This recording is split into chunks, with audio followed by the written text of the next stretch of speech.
안녕하세요. 여배우의 책방의 달세뇨입니다. 오늘 달세뇨가 읽어드릴 책은 독일의 극작가이자 소설가인 게르하르트 하우프트만의 설로지기 틸입니다. 1888년에 잡지 게젤샤프트에 처음 발표된 이 소설은 소시민인 설로지기 틸의 비극적 운명을 사실적이면서도 세밀하게 묘사한 작품으로 작가 하우프트만을 문학적으로 인정받게 한 첫 소설이기도 합니다.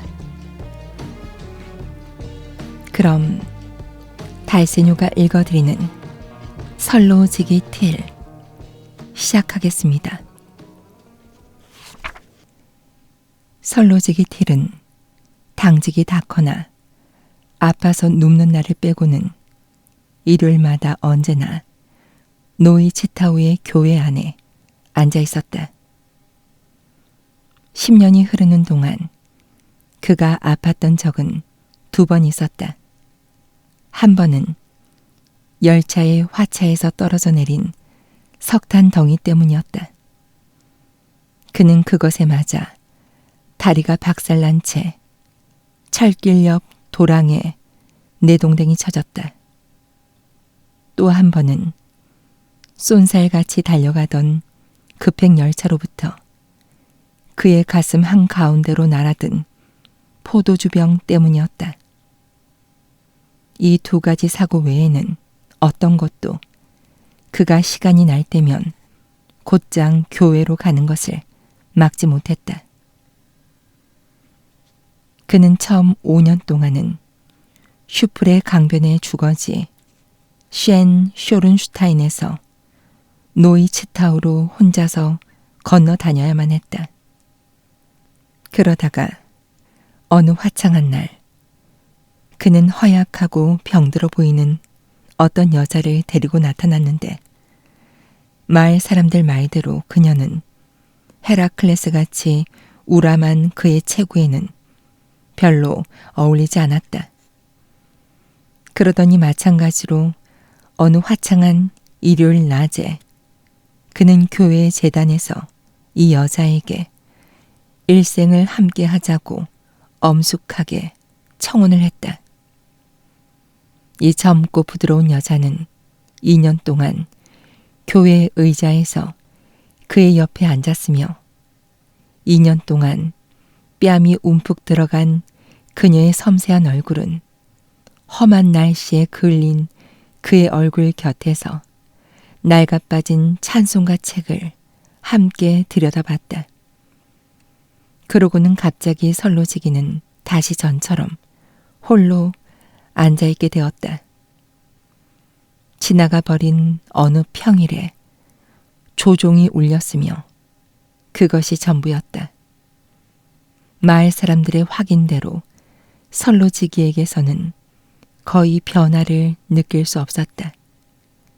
그의 깨끗한 외출 제복의 단추들은 예전과 마찬가지로 반짝반짝 닦여 있었고 붉은 머리칼은 평상시와 마찬가지로 말끔히 기름을 발라 군인처럼 가르마가 타져 있었다.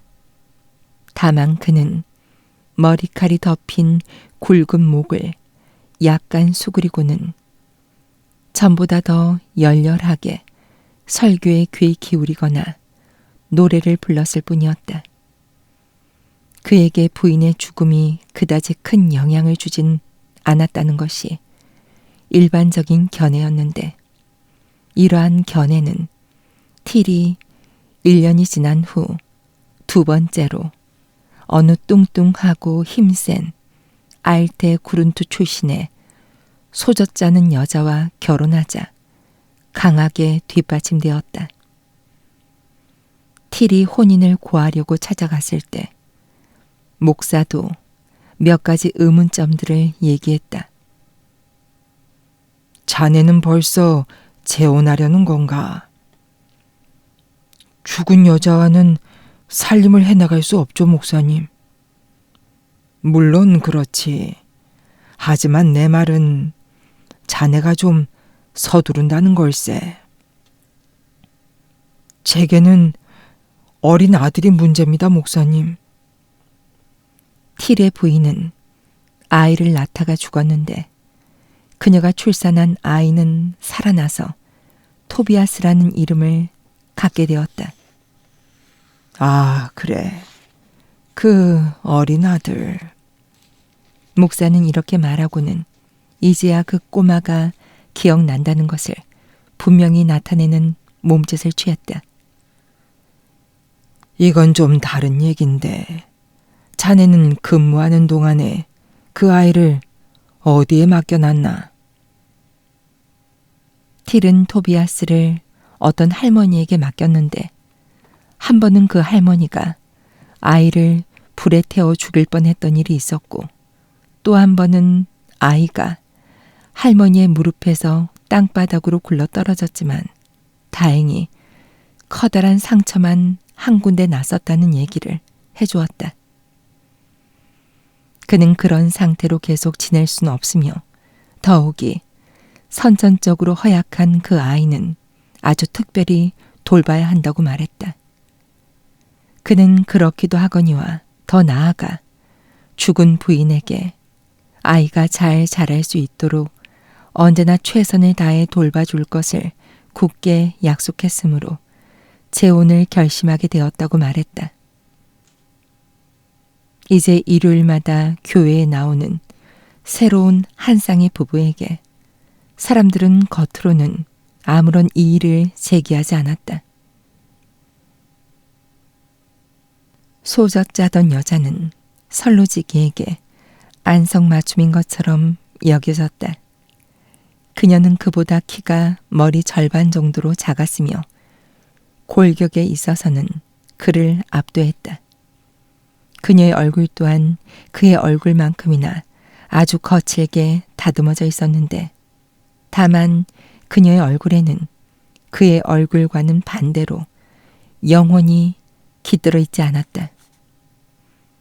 틸이 자신의 두 번째 부인에게서 끈질긴 일꾼이자 모범적인 살림꾼의 모습을 찾기를 소망했다면 이 소망은 깜짝 놀랄 만큼 완벽하게 실현된 셈이었다. 하지만 그는 부인에게서 미처 알지 못한 세 가지 것을 덤으로 받았다. 그것은 혹독하며 지배욕에 찬 기질, 호전성, 무자비한 격정이었다.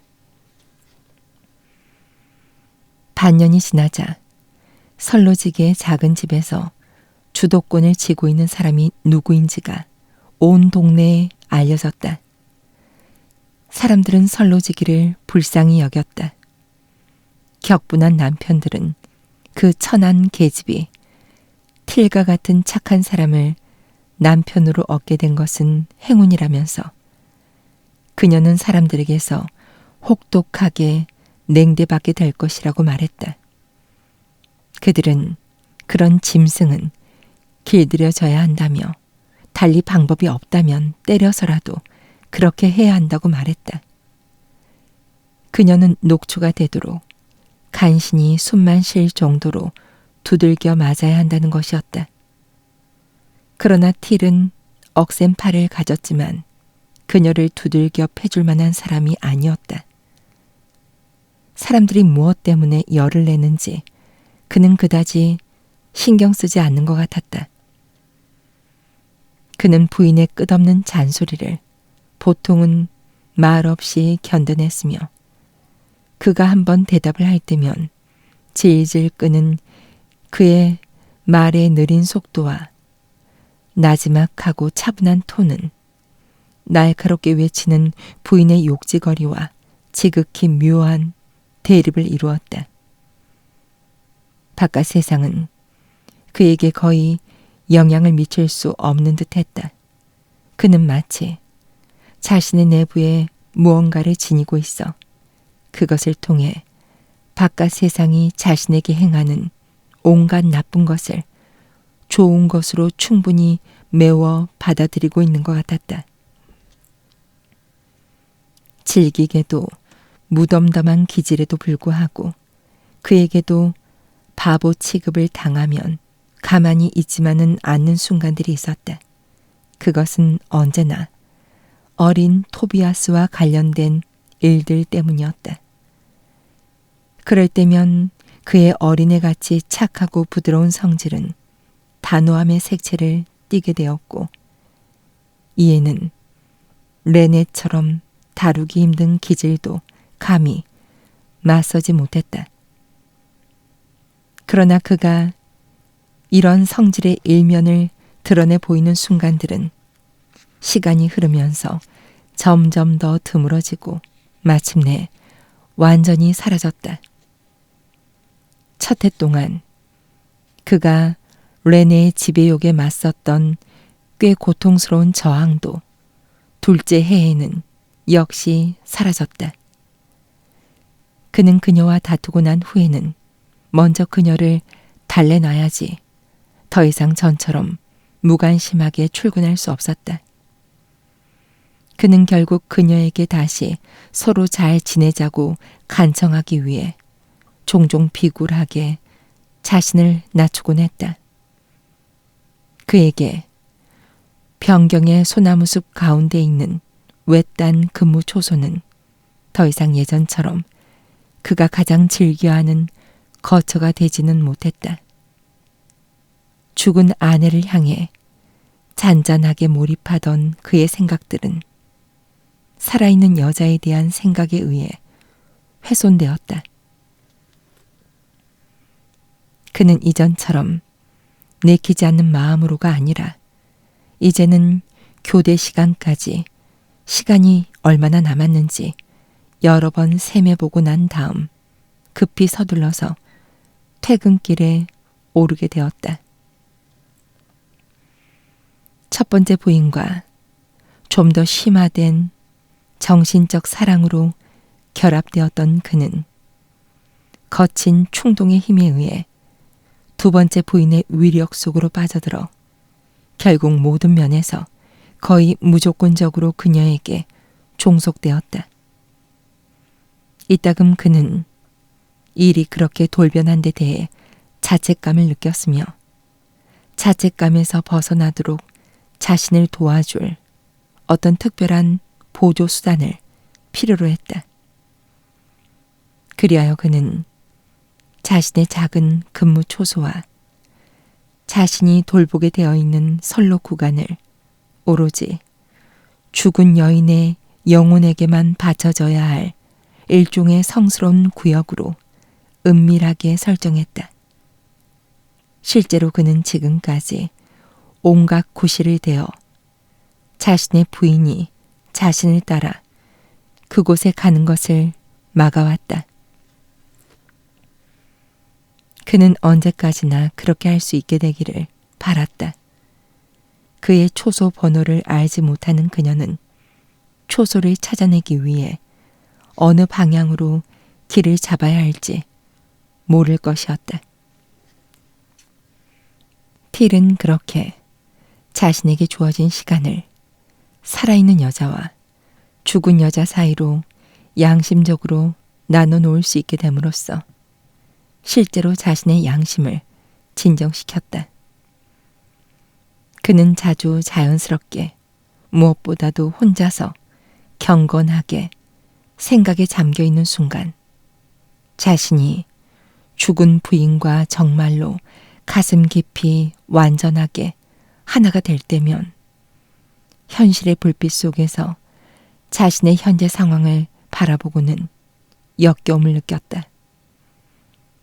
그가 낮 근무를 할 때면 자신의 죽은 부인과의 정신적 교류는 그녀와 함께 살던 시절의 정겨운 추억들로 국한되었다.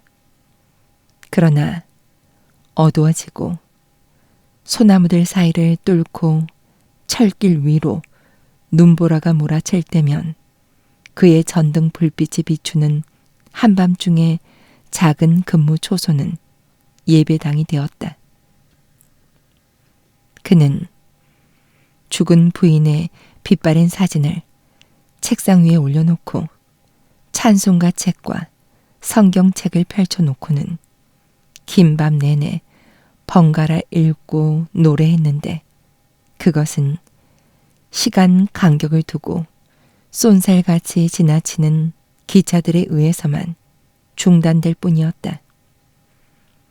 그러면서 그는 얼굴들의 환영이 보이게 되기까지 고조되는 무화경 속에 빠져들어 죽은 부인을 생생하게 살아있는 듯이 바라보았다. 선로지기 틸이 꼬박 10년 동안 쉬지 않고 관리해온 초소는 외딴 벽지에 위치함으로써 그의 신비주의적 성향을 키우는 역할을 했다. 그 초소는 사방 어디로도 사람이 사는 집에서 최소한 45분은 걸릴 만큼 떨어진 채 숲 가운데 건널목 바로 옆에 놓여 있었고 선로지기는 건널목 차단기 조작 업무도 수행해야 했다.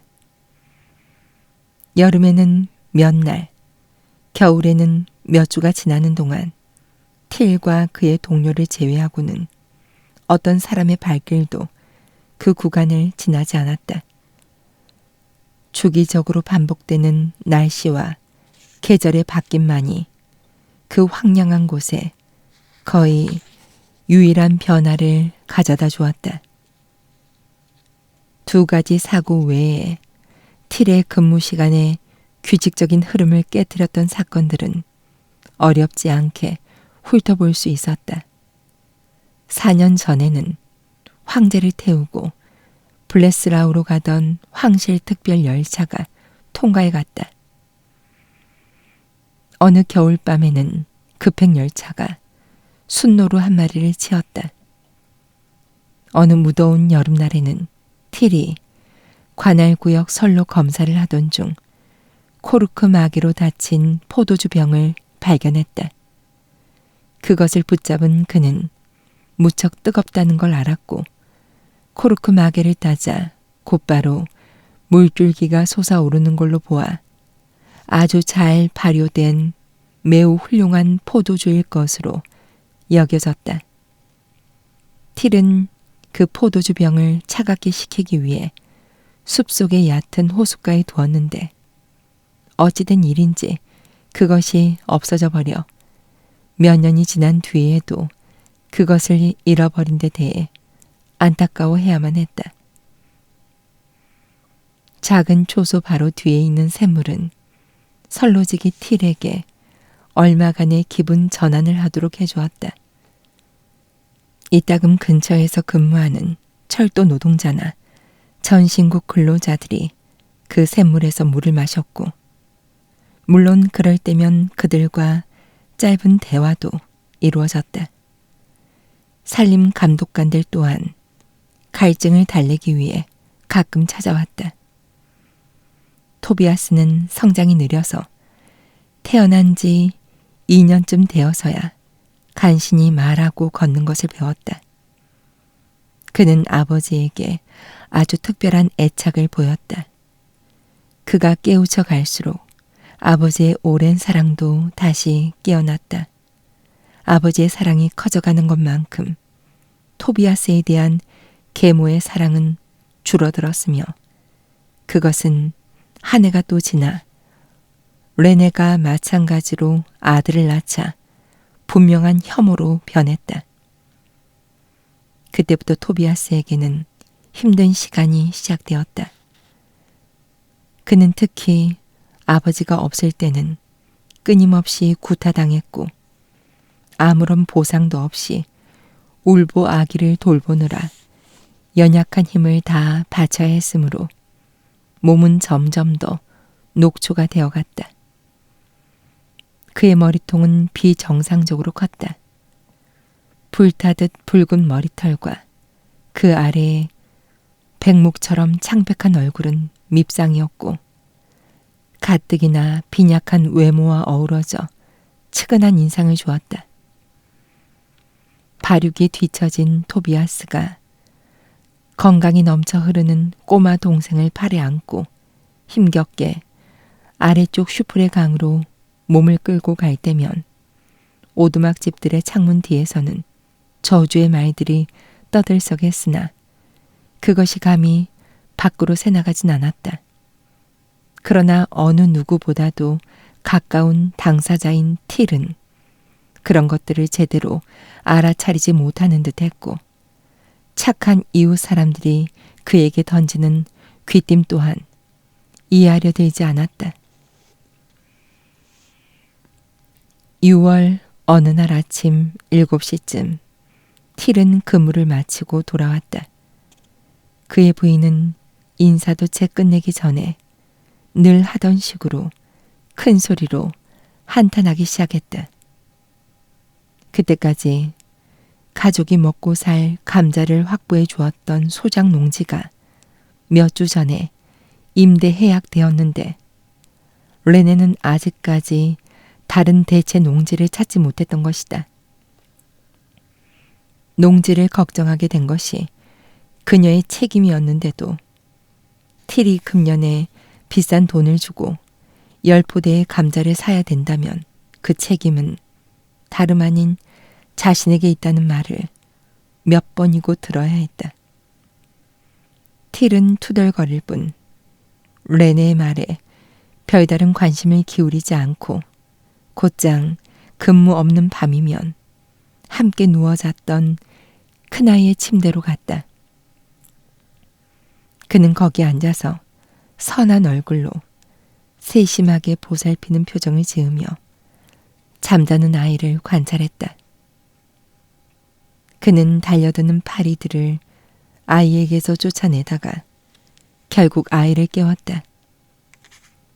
잠에서 깬 아이의 움푹 들어간 파란 눈에서는 감동적인 기쁨의 기색이 나타났다. 아이는 가냘픈 미소를 짓느라 입 언저리를 일그러뜨리며 재빨리 아버지의 손을 붙잡았다. 설로지기는 곧바로 아이의 옷 입는 것을 도와주었는데 아이의 약간 부풀어 오른 오른쪽 붉은 뺨 위에 하얀 손톱 자국이 나 있는 것을 알아챈 다음 그의 표정에는 한순간 어두운 그림자 같은 것이 스쳐 지나갔다. 아침 식사를 하면서 레네가 더욱더 열을 내며 앞서 제기했던 먹고 사는 문제를 다시 들먹였다. 그러자 틸은 철뚝을 따라 아주 가까이 있는 땅 한 떼기를 너무 외진 곳에 있다는 이유로 보선장이 자신에게 무상으로 넘겨주기로 했다는 소식을 전하며 그녀의 말을 막았다. 레네는 처음에는 그 말을 믿으려 하지 않았다. 그러나 점차 그녀의 의심은 사그라지고 그녀는 더없이 기분 좋은 상태에 빠져들었다. 그 땅의 넓이와 토질에 대한 질문은 물론 그 밖의 다른 질문들도 모두 형식적인 것이었고 무엇보다 그 땅 위에 두 그루의 키 작은 과일나무가 서 있다는 것을 알았을 때 그녀는 마냥 좋아했다. 더 이상 물어볼 것이 없게 된 데다 그 마을의 어떤 집에서나 들을 수 있는 구멍가게의 종소리가 끊임없이 울리자 그녀는 그 작은 마을에 새 소식을 퍼뜨리기 위해 쏜살같이 달려나갔다. 레네가 물건들로 가득 찬 구멍가게의 어두운 방으로 가는 동안 설로지기는 집에서 열심히 토비아스와 놀아주는 데 몰두했다. 아이는 틸의 무릎 위에 앉아 그가 숲에서 가져온 몇 개의 솔방울을 가지고 놀았다. 아버지는 너 뭐가 될래? 라고 물었는데 이 질문은 아이의 보선장이라는 대답과 마찬가지로 항상 하는 틀에 박힌 것이었다. 이 질문은 단순한 물음이 아니었다. 실제로 그 정도 높이까지 오르는 것이 설로지기의 꿈이었던 것이며 그는 토비아스에게서 하느님의 도움으로 무언가 뛰어난 것이 이룩되기를 바라는 소망과 기대를 진정으로 품었던 것이다. 어린아이의 핏기 없는 입술에서 물론 무엇을 뜻하는지도 모르면서 보선장이라는 대답이 나오자마자 틸의 얼굴이 환해지기 시작하더니 마침내 충만한 행복감으로 한껏 빛났다. 토비아스, 나가 놀거라. 그는 잠시 후 아궁이 속에 불붙은 톱밥으로 담배 파이프에 불을 붙인 후 말했다. 아이는 수줍게 기뻐하며 곧장 문으로 달려나갔다. 틸은 옷을 벗고 침대로 가서 오랫동안 많은 생각에 잠긴 채 낮고 갈라진 천장을 바라보다가 잠이 들었다. 그는 낮 12시쯤 깨어 부인이 늘 하던 대로 소란스럽게 점심용 빵을 준비하는 동안 옷을 입고 집을 나서 거리로 나갔는데 거기에서 곧장 손가락으로 벽에 난 구멍에서 석회를 긁어내어 입에 집어넣는 토비아스의 모습을 목격했다. 설로지기는 토비아스의 손을 잡고 마을의 작은 집들을 8채쯤 지나 잎이 드문드문 달린 포플러 나무들 사이에 검고 무표정하게 놓여있는 슈플의 강으로 내려갔다. 물가에 바짝 붙은 화강암 덩이 한 개가 있었는데 틸은 그 위에 앉았다. 동네 사람들은 어느 정도 견딜 만한 날씨만 되면 그곳에서 그를 보는 것에 익숙해져 있었다. 아이들은 특별히 그에게 의존했으며 그를 틸 아버지라 불렀고 특히 그가 어린 시절로부터 기억해낸 많은 놀이들을 그에게서 배웠다. 그가 기억해낸 것들 중 최고의 것은 토비아스를 위한 것이었다. 그는 토비아스에게 경첩 모양의 화살을 깎아 만들어줬는데 그것은 다른 모든 아이들의 것보다 더 높이 날았다. 그는 토비아스에게 버들 피리를 만들어줬고 자신의 주머니 칼 뿔 손잡이로 나무 껍질을 가볍게 두드리면서 거드름을 피우며 무뎌진 저음으로 마법의 노래를 불러주었다. 사람들은 그의 유치한 짓거리들을 좋게 여기지 않았다. 그들은 어떻게 그가 코올리게들과 그토록 잘 어울릴 수 있는지 이해하지 못했다. 그렇지만 그들은 아이들이 그의 보살핌을 받으며 잘 지내고 있으므로 근본적으로는 그의 행동에 만족해했다. 나아가 틸은 아이들을 데리고 진지한 일들도 했는데 큰 아이들에게는 학교 숙제가 무언지 물어보고 성경과 찬송가 구절을 익히도록 도와줬으며 작은 아이들을 데리고는 아, 배, 아프, 대, 우 등과 같이 철자를 익혔다. 점심 식사를 한 다음 설로지기는 다시 한번 잠시 누워서 쉬었다. 휴식을 끝낸 후 그는 오후 커피를 마셨고 그런 다음 곧장 근무하러 갈 준비를 했다. 그는 자신의 모든 업무가 그렇듯 준비하는데 많은 시간을 요했다. 장비를 다루는 모든 방법은 몇 년 전부터 정해져 내려왔는데 그는 작은 호두나무 장롱 위에 조심스레 펼쳐져 있는 칼, 메모장, 빗, 큰 틀니 한 개, 포장된 낡은 시계 등의 물건들을 항상 똑같은 순서대로 그의 옷 호주머니 속에 넣었다. 빨간 종이에 싼 작은 소책자는 특별히 조심스럽게 다루었다. 그것은 밤 동안에는 선로지기의 베개 밑에 놓여 있었고 낮에는 그에 의해 언제나 작업복 상의 안주머니로 옮겨졌다. 표지 아래 꼬리표에는 틸의 손으로 쓴 서툴지만 멋진 장식체로 된 글씨가 쓰여 있었다. 토비아스 틸의 저금 통장.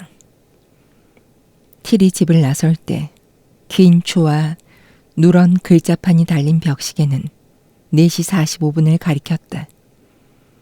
그는 자기 소유인 작은 조각배로 강을 건넜다.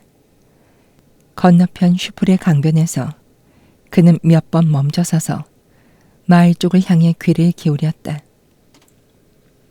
마침내 그는 넓은 숲길로 꺾어들어 몇 분 후에는 나무들이 흔들리는 소리가 깊숙하게 나는 소나무 숲 가운데에 이르렀는데 숲의 침엽수림은 흡사 파도치는 검푸른 바다와도 같았다. 그는 펠트 위를 걷듯 소리 없이 축축한 이끼층과 솔잎층으로 된 숲 바닥을 걸어갔다. 그는 올려다보지도 않고도 자신의 길을 찾았다. 고목님의 황갈색 나무 기둥들을 통과해 가면 저쪽에서는 빽빽하게 뒤엉킨 어린 나무 숲을 지나게 되고 좀 더 가면 유목들의 지속적인 성장을 위해 보존해 놓은 높게 쭉 뻗은 소나무들이 그늘을 들이운 넓은 유목 보호구역을 지나게 되었다. 푸르스름하고 투명한 안개가 온갖 향기를 머금은 채 땅에서 솟아올라 나무들의 형태를 희미하게 만드는 것 같았다. 육중한 우윳빛 하늘은 나무 꼭대기 위로 깊숙이 내려앉아 있었다. 까마귀 떼는 쉬지 않고 깍깍 소리를 지르면서 잿빛 공기 속에서 몸을 씻고 있었다. 검은 물 웅덩이들은 길에 깊게 패인 곳들을 채우고 흐릿한 자연을 더욱 흐릿하게 반사시켰다. 틸은 깊은 생각에서 깨어나 위를 올려다보고는 지독히도 나쁜 날씨라고 생각했다. 그런데 갑자기 그의 생각이 다른 쪽으로 향했다. 그는 어렴풋이 집에서 뭔가를 잊고 가져오지 않았다는 느낌이 들었으며 주머니를 뒤져보고는 긴 근무 시간을 위해 꼭 가져왔어야 할 버터빵을 정말로 가져오지 않았다는 것을 알았다. 그는 잠시 망설이며 서 있다가 갑자기 몸을 돌려 급히 마을 쪽으로 되돌아갔다. 단시간 내에 그는 슈프레 강에 이르렀고 힘차게 몇 번의 노를 저어 강을 건넌 다음 온몸이 땀에 젖은 채 완만하게 경사진 마을길을 곧장 올라갔다. 구멍 가게에 늙고 추한 삽살개가 길 가운데에 누워 있었다. 타르칠이 된 어느 소작 농장의 판자 울타리 위에는 뿔까마귀 한 마리가 앉아 있었다. 뿔까마귀는 날개를 펼쳤고 몸을 흔들었고 머리를 끄덕였으며 귀청이 찢어질 듯한 까악깍 소리를 내질렀고 휙 소리를 내며 날개를 푸덕거리면서 날아올라 바람을 타고 숲이 있는 방향으로 날아갔다. 20명쯤 되는 어부와 산림 근로자들이 가정을 이루고 사는 그 작은 마을의 주민은 아무도 눈에 띄지 않았다. 날카롭게 울리는 목소리가 너무도 소란하게 정적을 깨트려 설로지기는 자신도 모르게 달리던 걸음을 멈추었다. 한바탕 격하게 내뱉는 시끄러운 소리가 그의 귓전을 때렸는데 그 소리는 그가 너무도 잘 알고 있는 어느 낮은 집의 열린 박공창에서 나오는 것 같았다. 그는 가능한 한 발걸음 소리를 죽이면서 살금살금 좀 더 가까이 다가가서는 자신의 부인의 목소리임을 분명하게 구별해냈다. 그는 거의 움직이지 않았고 그녀의 말을 대부분 알아들을 수 있었다. 이런 냉정하고 무자비한 놈, 가엾은 어린 것을 그토록 배가 고파서 울부짖도록 해? 어떻게 그럴 수가 있어? 좋아, 조금만 기다려. 내가 네 놈에게 정신 차리도록 가르쳐주지. 너 각오하고 있어. 한동안 조용했다. 그런 다음 옷가지들을 털어내는 듯한 소리가 들리더니 곧바로 또 다른 욕설들이 마구 터져 나왔다. 이 천한 풋내기야. 빠른 속도로 내뱉는 말이 아래쪽으로 울렸다. 너같이 천한 놈 때문에 내 친자식을 굶주리게 해야 되겠어? 입 닥쳐. 그렇지 않으면 한 끼로 일귀를 먹게 할 거야. 외침 소리에 이어 나지막하게 흐느끼는 소리가 들렸다. 흐느끼는 소리는 그치지 않았다. 설로지기는 가슴이 불규칙적으로 무겁게 고동치는 것을 느꼈다.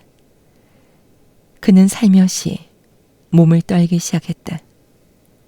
그의 시선은 넉나간 듯 땅바닥에 고정되어 있었고 통통하고 단단한 손은 계속해서 축축한 머리카락을 옆으로 쓸어내렸고 머리카락은 연거푸 주근깨가 난 이마로 파고들었다. 한순간 무언가가 그를 엄습했다. 그것은 근육을 팽창시키고 손가락들을 움켜쥐게 한 경련이었다. 그는 힘이 쭉 빠졌고 몽롱한 무력감이 들었다. 비틀거리는 발걸음으로 설로지기는 벽돌이 깔린 좁은 현관으로 들어섰다. 그는 지친 몸으로 천천히 삐거덕거리는 나무 계단을 올라갔다. 퇴. 다시 시작되었고 누군가 온갖 분노와 멸시의 표시로 연거푸 3번 침을 뱉는 듯한 소리가 들렸다. 이 천하고 비열하고 교활하고 음흉하고 겁 많고 이 상스러운 놈아. 말들은 억양이 점점 높아지며 이어졌고 그녀가 내뱉는 목소리는 이따금 악을 쓰므로써 쇳소리가 났다. 네가 내 아이를 때리려고 하다니 말이 돼? 너같이 천한 장난꾸러기가 감히 불쌍하고 힘없는 아이를 혼내려고 해? 어떻게 그럴 수가 있어?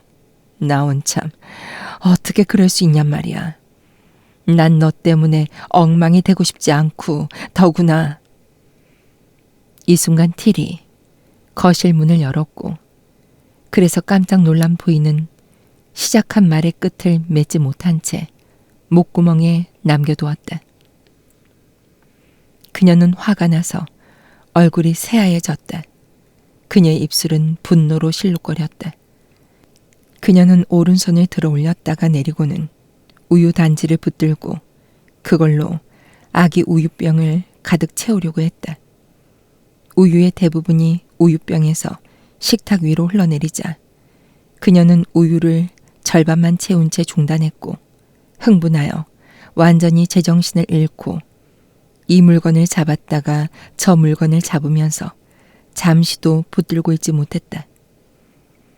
마침내 그녀는 무슨 이유로 이런 때 아닌 시간에 집에 돌아왔느냐며 그가 자신에게 무언가를 엿들으려고 한 것이라고 붕괴하며 그를 심하게 야단치게 이르렀다. 틸은 그녀가 말하는 것을 거의 듣지 않았다. 그의 시선은 큰 소리로 울고 있는 토비아스의 모습을 재빨리 스쳐 지나갔다. 한순간 그는 가슴 속에서 솟아오르는 어떤 무시무시한 감정을 억지로 억누르고 있음에 틀림없는 듯 보였다. 그러더니 돌연 팽팽하게 긴장된 표정 위에 오래도록 몸에 밴 덤덤함이 자리 잡았는데 그것은 감춰진 욕망의 눈빛으로 기이하게 생기를 띄었다. 잠깐 동안 그의 시선은 부인의 강건한 사지를 훑어봤는데 그녀는 그를 외면한 채 이것저것 손보면서 여전히 태연자약하려고 했다. 그녀의 반쯤 노출된 풍만한 가슴은 흥분으로 부풀어 조끼를 파열시키려 위협했고 축혀 올린 치마는 넓은 엉덩이를 더욱 넓게 보이게 했다. 부인에게서는 틸이 맞설 수 없다고 느끼는 억누를 수 없고 피할 수 없는 힘이 솟아나는 듯 했다. 무언가가 부드러운 거미줄처럼 가벼우면서도 철망처럼 견고하게 결박하고 휘감고 힘을 빼놓으면서 그를 에워싸고 있었다. 그는 이런 상태에서는 그녀에게 한마디 말도 최소한 욕 한마디도 할 수 없을 것 같았다. 그리하여 토비아스는 눈물로 온몸을 적신 채 두려움에 떨며 구석에 웅크리고 앉아 아버지가 더 이상 자신 쪽을 바라보지 않고 난로 옆 의자에서 잊고 갔던 빵을 집어들어 유일한 언어 소통으로서 어머니에게 내밀어 보이고는 멍하니 살짝 고개를 끄덕이고 곧장 다시 사라지는 모습을 바라볼 수밖에 없었다. 틸은 가능한 한 서둘러 숲속의 고요함 속으로 달려갔지만 규정 시간보다 15분이나 늦게 자신의 근무 장소에 도착했다. 근무 중 피할 수 없는 급격한 기온 변화로 인해 폐결핵에 걸린 보조 선로지기는 그와 근무 교대를 했다. 두 사람은 서로 악수를 하고 몇 마디 짧은 전달 사항을 주고받고는 헤어졌다. 한 사람은 초소 안으로 사라지고 다른 한 사람은 철길을 건너 틸이 걸어왔던 길을 따라 걸어갔다. 그의 발작적인 기침 소리가 가까이 들리더니 나무 둥치들 사이로 멀어지고 그와 함께 그 황량한 숲속의 유일한 인간의 소리는 사라졌다. 틸은 밤을 넘기기 위해 여느 때와 마찬가지로 자신의 방식대로 근무 초소에 네모난 벽돌방을 정돈하기 시작했다. 마음은 조금 전 집에서의 충격적 상황에 몰입된 가운데 그는 기계적으로 방을 정돈했다. 그는 철로를 느긋하게 내다볼 수 있는 두 개의 틈이 벌어진 측면 창문 중 한 창문 옆에 놓인 좁은 갈색 식탁 위에 저녁 식사용 빵을 내려놓았다. 그런 다음 그는 작고 녹슨 난로에 불을 붙이고 그 위에 찬물이 담긴 주전자를 올려놓았다. 그는 마지막으로 괭이, 삽, 바이스와 같은 도구들을 대강 정돈해 놓은 다음 등을 닫고 거기에 새로이 석유를 채워 넣었다. 그런 일들을 마치자 날카로운 세 번의 종소리가 반복하여 울림으로써 블레스라우 방면에서 오는 기차가 인접역을 출발했다는 것을 알렸다. 틸은 조금도 서두르지 않고 한동안 더 초소 안에 머무르다가 마침내 신호기와 탄약 주머니를 손에 들고 천천히 밖으로 나갔다. 그는 신발을 질질 끌며 게으른 걸음으로 좁은 모래길을 지나 20발짝쯤 떨어진 건널목으로 향했다. 틸은 그곳이 비록 사람의 통행이 뜸한 길이긴 하지만 모든 기차가 지나기 전후에 성심껏 차단기를 내리고 열었다. 그는 차단기 작업을 마치고 이제 기차가 오기를 기다리며 검은색과 흰색으로 된 차단봉에 기대어 서 있었다. 철길은 좌우로 곧게 뻗어 거대한 녹색 숲속으로 빨려들었는데 그 양쪽은 침엽수림이 막고 있었고 그 사이에 젓갈색 철뚝을 가로지르는 자갈이 뿌려진 오솔길이 열려 있었다. 철뚝 위에 놓인 평행선으로 달리는 검은 선로는 전체적으로 보면 쇠로 된 거대한 그물코와 같았는데 그 좁은 가닥들은 아스라의 먼 남쪽과 북쪽에서 지평선의 한 점으로 만나고 있었다. 바람이 일어 아래쪽 숲가로 조용한 물결을 일으키더니 먼 곳으로 빨려 들어갔다. 철길을 따라 서 있는 전신주들에서는 윙윙거리는 화음이 울렸다. 커다란 거미줄과도 같이 전신주와 전신주를 휘감으며 이어져 있는 전선들 위에는 제잘거리는 새떼가 촘촘히 열을 지어 달라붙어 있었다. 딱따구리 한 마리가 시선을 끌지 못한 채 웃으면서 틸의 머리 위를 지나 멀리 날아갔다. 거대한 구름덩이 아래로 막 내려앉은 태양은 검푸른 수목 꼭대기들 속으로 가라앉으려고 숲 위에 자줏빛 물줄기들을 쏟아부었다. 철뚝 건너편 소나무 둥치들의 아지도 안에서부터 불이 붙어 쇠처럼 반짝였다. 선로도 불타는 뱀과 같이 반짝이기 시작했지만 먼저 꺼졌다. 그리고 이제 불빛은 서서히 땅에서 공중으로 솟아올라 먼저 소나무들의 둥치들을 거쳐 머리의 대부분을 차가운 부패의 빛 속에 남기면서 마지막으로 맨 꼭대기의 가장자리를 붉은 빛으로 쓰다듬으며 비추었다. 그 장엄한 광경은 소리 없이 화려하게 진행되었다. 솔로지기는 여전히 움직이지 않고 차단기 옆에 서 있었다. 마침내 그는 한 발짝 앞으로 나갔다. 선로가 서로 만나는 지평선상의 검은 점이 점점 커졌다. 그 점은 시시각각 커지면서 가까이 다가왔다. 선로를 통하여 진동과 윙윙거리는 소리가 났다. 리듬을 띤 삐걱거림 소리와 둔탁한 소음은 점점 더 커지면서 마침내 마구 돌진해 오는 기마대의 말발굽 소리와도 같아졌다. 숨가쁘게 달리는 요란한 소리가 멀리서부터 대기를 뚫고 간헐적으로 솟구쳐 올랐다. 그러고 나서 갑자기 고요한 정막은 깨졌다.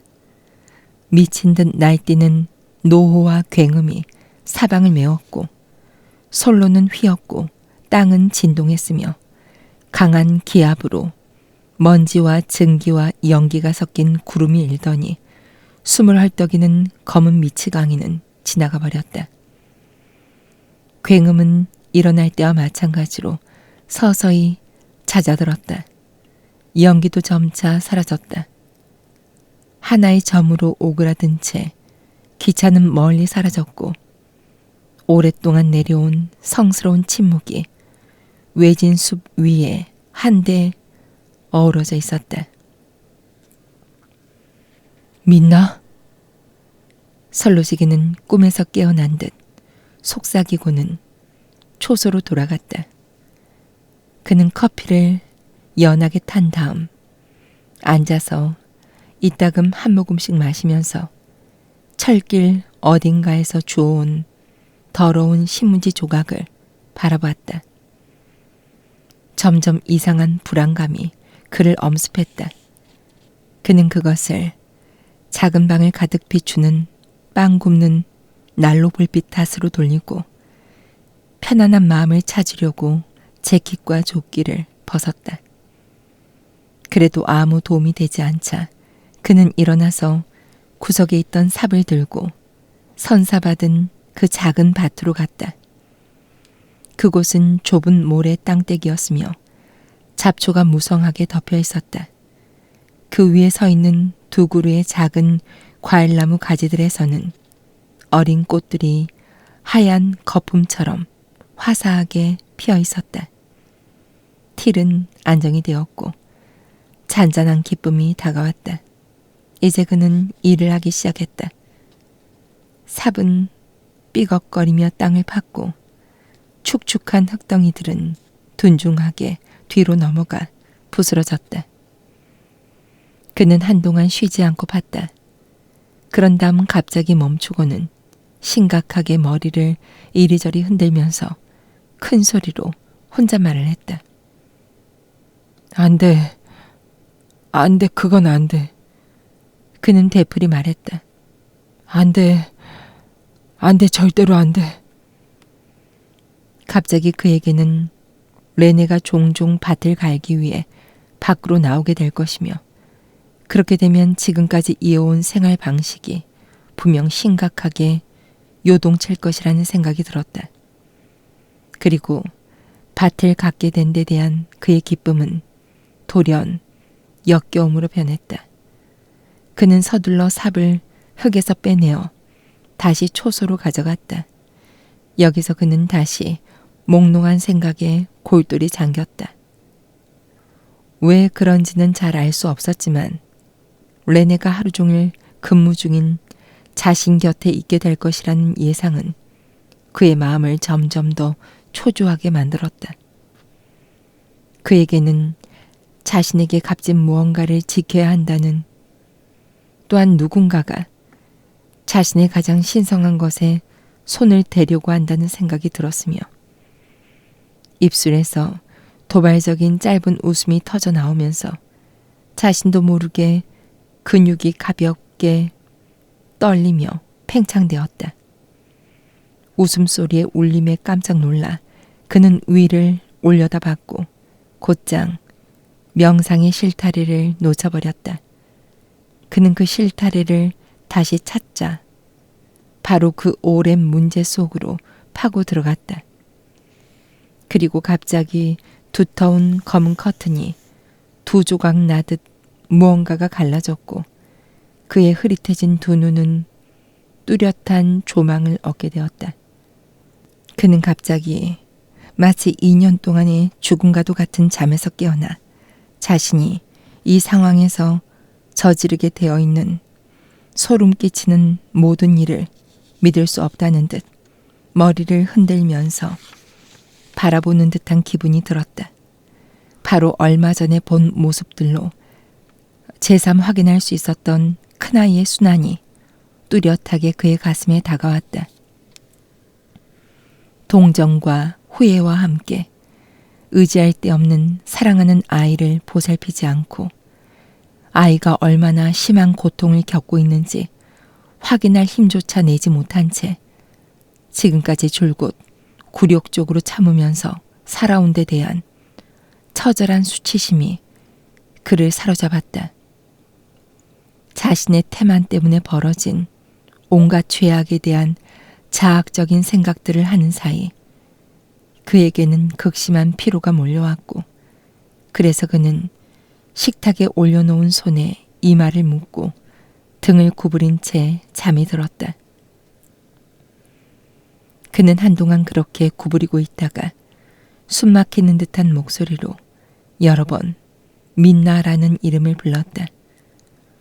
무한히 넓은 물에서 들려오는 듯한 쏴하고 부서지는 소리가 그의 귀를 채웠고 주변은 어두워졌으며 그는 눈을 뜨고 잠에서 깨었다.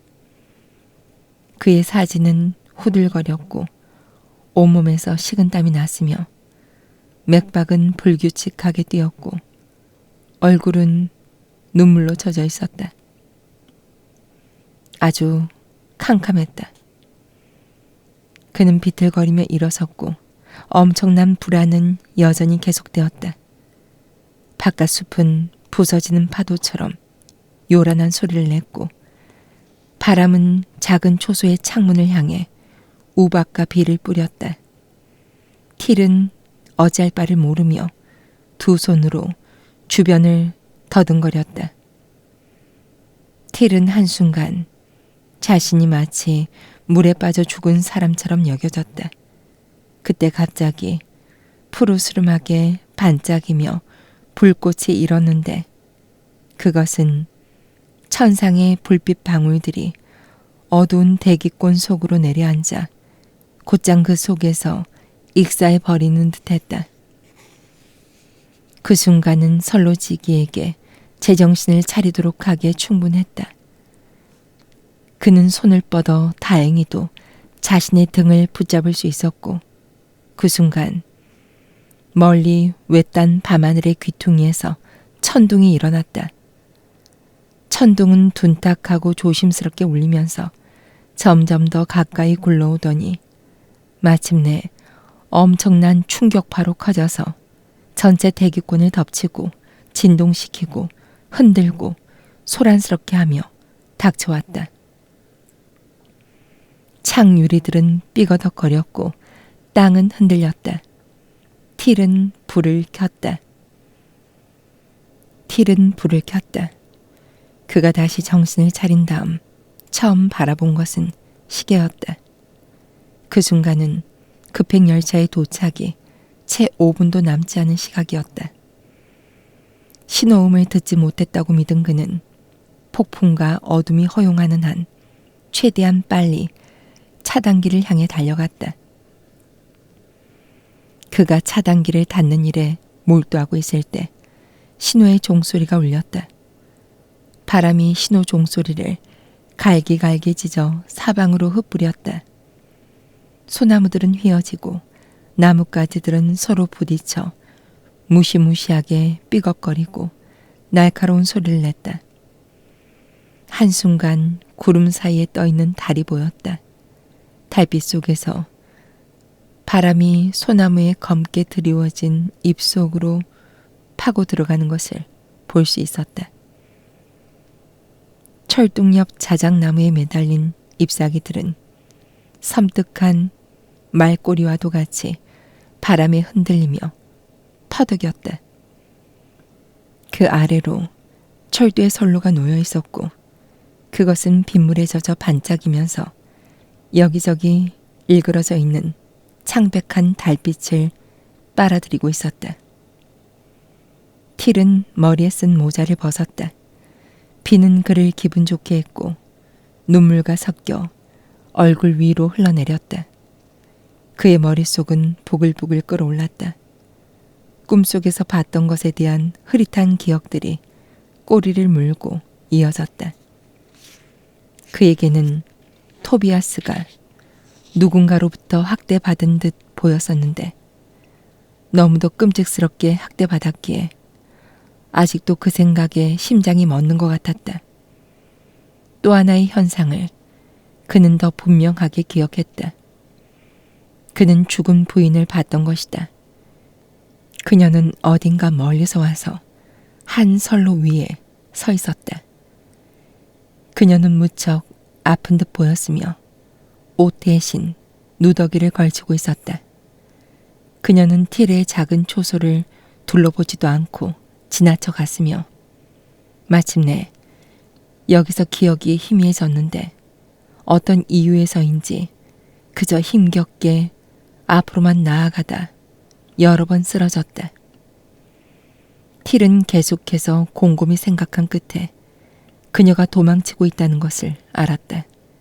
그것은 전혀 의심의 여지가 없었다. 그렇지 않다면 그녀가 발이 말을 듣지 않는데도 불구하고 그런 근심에 가득 찬 눈길을 뒤로 보내면서 계속 몸을 질질 끌며 앞으로 나아갈 리가 없었던 것이다. 아, 그 끔찍한 눈길. 한편 그녀는 무언가를 들고 갔는데 그것은 보자기에 휩싸인 축 늘어진 피를 흘리는 창백한 어떤 것이었으며 그것을 내려다보는 그녀의 모습은 그에게 지난날의 장면들을 떠오르게 했다. 그는 남겨두고 갈 수밖에 없는 갓 태어난 아기를 심한 고통과 헤아릴 수 없는 괴로운 표정으로 꼼짝하지 않고 바라보며 죽어가는 여인을 상기했다. 틸은 자신을 낳아준 아버지와 어머니가 있다는 사실을 잊을 수 없는 것처럼 그녀의 그 표정을 좀처럼 머릿속에서 지울 수 없었다. 그녀는 어디로 가는 것이었을까? 그는 그것을 알지 못했다. 그러나 그의 마음에 뚜렷하게 다가온 것은 그녀가 그에게 결별을 고했고 그를 안중에 두지 않았으며 폭풍우가 몰아치는 어두운 밤을 뚫고 몸을 질질 끌며 점점 더 멀리 갔다는 것이었다. 그는 민나 민나 하며 그녀를 불렀고 그러면서 잠에서 깼다. 거대한 괴물의 부릅뜬 눈과도 같이 동그랗고 붉은 두 개의 불빛이 어둠을 뚫고 들어왔다. 그 불빛 앞으로 핏빛의 광선이 내뻗쳤고 그것은 빛 속에서 빗방울들을 핏방울들로 변화시켰다. 마치 하늘에서 피로 된 비가 내리는 듯 했다. 틸은 두려움을 느꼈고 기차가 가까이 다가오면 다가올수록 더 큰 공포가 밀려왔다. 그에게는 꿈과 현실이 하나로 융합되어 있었던 것이다. 그는 여전히 철길 위를 걷는 여자를 보고 있었으며 그의 손은 돌진해 오는 기차를 멈춰 세우려는 듯 탄약 주머니를 찾았다. 다행히 한 발 늦었는데 이미 틸의 눈앞이 불빛으로 어른거리더니 기차는 지나가 버렸다. 틸은 그날 밤 남은 시간을 근무하면서 거의 안정을 찾지 못했다. 그는 몹시 집에 가고 싶은 충동을 느꼈다. 그는 어린 토비아스를 다시 보게 되기를 갈망했다. 그는 마치 토비아스와 몇 년은 떨어져 있었던 것 같은 느낌이 들었다. 마침내 그는 아이에 대한 점점 더해가는 걱정으로 여러 번 근무를 이탈하려고 했다. 동이 트기 시작하자 틸은 시간을 보내기 위해 자신의 선로 구간을 검사하기로 마음먹었다. 그는 왼손에는 막대기를, 오른손에는 긴 강철 스패너를 들고 철길 위를 걸어 칙칙한 잿빛 여명 속으로 들어갔다. 때때로 그는 스패너를 가지고 볼트를 꼭 조이거나 선로를 아래로 붙들어 매고 있는 둥근 세막대들 중 한 개를 두드렸다. 비와 바람은 멎었고 갈라진 구름층 사이로 여기저기 푸르스름한 하늘 조각들이 보였다. 단단한 새 위에서 단조롭게 딱딱거리는 구두 바닥이 내는 소리는 물방울이 떨어지는 나무들의 잠에 취한 듯한 소리와 연결되어 점차 틸을 진정시켰다. 새벽 6시에 그는 근무에서 풀려나 지체 없이 귀갓길에 올랐다. 무척 청명한 일요일 아침이었다. 구름은 조각나서 그 사이 지평선 뒤쪽으로 가라앉았다. 태양은 새빨간 보석같이 반짝이면서 솟아올라 숲 위에 광활하게 밝은 빛을 쏟아부었다. 광선 다발은 눈부시게 강한 선들을 이뤄 뒤엉킨 나무 둥치들 사이를 뚫고 들어갔고 나무 꼭대기들과 둥치들과 풀잎들에서 불타는 이슬이 흘러내렸다. 빛으로 된 대홍수가 밀려와 온 땅을 뒤덮는 것 같았다. 대기 중에는 신선함이 있었고 그것은 가슴 속으로 밀려들었으며 틸의 이마 뒤에서도 밤의 영상들은 점차 희미해질 수밖에 없었다. 그리고 그가 방 안으로 들어서서 전보다 더 붉은 뺨을 한 토비아스가 햇살이 비치는 침대에 누워있는 것을 본 순간 밤의 영상들은 완전히 사라졌다. 정말 괜찮았던가. 그날 하루가 지나는 동안 레네는 여러 번 틸에게서 뭔가 이상한 점이 느껴진다고 믿었다. 교회 의자에 앉아서는 그가 성경책을 바라보는 대신 곁에 있는 그녀를 관찰했었고 그런 다음 점심때에는 늘 하던 대로 토비아스가 거리로 데리고 나가게 되어 있던 어린 아기를 한마디 말도 없이 토비아스의 팔에서 빼앗아 그녀의 무릎 위에 앉혀 놓았었다. 그는 그러나 그 밖에는 조금도 별다른 점을 보이지 않았다. 하루 종일 눕지 못했던 틸은 다음 주에는 낮근무가 있기에 저녁 9시쯤 일찍 침대로 기어 들어갔다. 그가 막 잠들려고 하는데 부인이 내일 아침에 밭을 일고 감자를 심기 위해 숲에 함께 가겠다고 알렸다. 틸은 깜짝 놀라 몸을 움츠렸고 잠에서 완전히 깼지만 눈은 꼭 감고 있었다. 레네는 감자를 심어 수확을 하려면 지금이 바로 일할 때라고 말하고 하루 종일 걸릴지도 모르니 아이들을 데리고 가야 된다고 덧붙였다. 설로지기는 알아들을 수 없는 말을 몇 마디 했고 레네는 여전히 관심을 기울이지 않았다. 그녀는 그에게 등을 돌리고 기름 등불 빛을 받으며 코르셋 끈을 풀고 치마를 벗어내리는데 열중했다. 갑자기 그녀는 왜 그런지 자신도 모르게 몸을 휙 돌려 남편의 격앙되어 일그러진 흑빛 얼굴을 바라봤다. 그는 반쯤 몸을 일으켜 두 손을 침대 모서리에 얹은 채 불타는 눈으로 그녀를 응시했다. 틸. 부인은 반은 화가 나고 반은 깜짝 놀라서 외쳤고 틸은 자기 이름을 부르는 소리를 들은 몽유병자처럼 몽안 속에서 깨어나 몇 마디 혼란스러운 말을 더듬거리고는 침대에 다시 몸을 눕히고 이불을 귀 위에까지 끌어올렸다. 다음날 아침 잠자리에서 맨 먼저 일어난 사람은 레네였다. 그녀는 조용히 소리내지 않고 야외 나들이에 필요한 모든 것을 준비했다. 그녀는 작은 아이를 유모차에 앉힌 다음 토비아스를 깨워 옷을 입혔다. 토비아스는 어디에 가는지를 알고 당연히 미소를 지었다. 모든 것이 준비되고 식탁 위에 커피까지 마련된 다음 틸은 잠에서 깼다. 필요한 모든 준비가 다 된 것을 보고 그는 먼저 불쾌감을 느꼈다. 그는 거기에 대해 반박의 말을 하고 싶었지만 어떻게 시작해야 할지 알 수 없었다. 또한 레네가 납득할 만한 분명한 이유들을 어떻게 된단 말인가.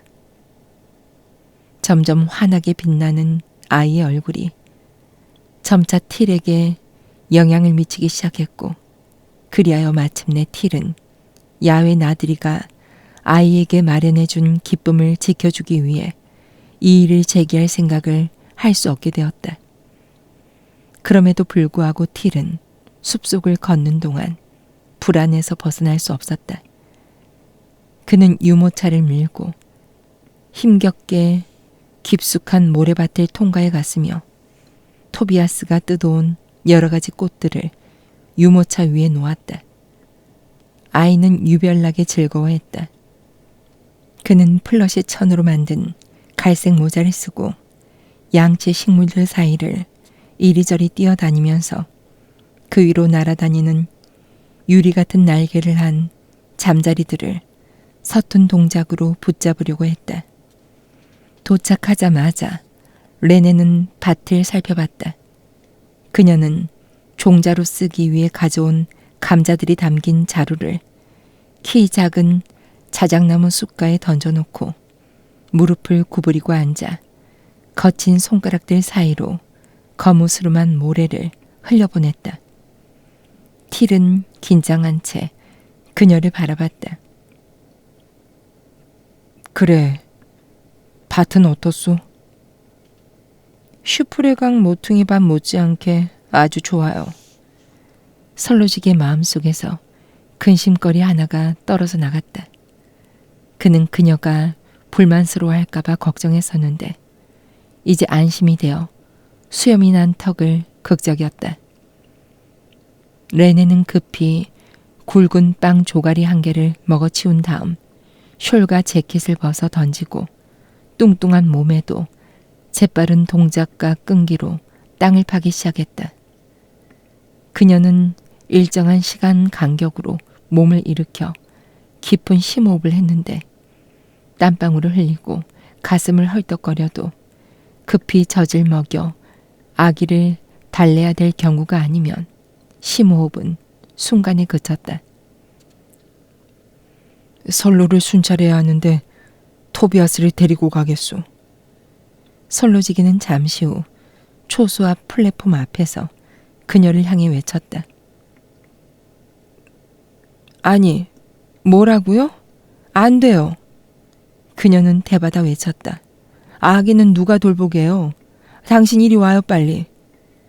그녀는 더 큰 소리로 덧붙였고 선로지기는 그녀의 말을 듣지 못하기라도 한 듯이 토비아스를 데리고 멀어서 갔다. 그녀는 처음에는 그를 뒤쫓아 가야만 하지 않을까 생각했지만 시간 낭비로 여기고 단념하기로 했다. 틸은 토비아스를 데리고 철로를 따라 걸어갔다. 토비아스는 적잖이 흥분되어 있었는데 그에게는 모든 것이 새롭고 낯설었던 것이다. 그는 햇볕을 받아 따사로워진 좁고 검은 선로가 무엇에 쓰이는 것인지 이해하지 못했다.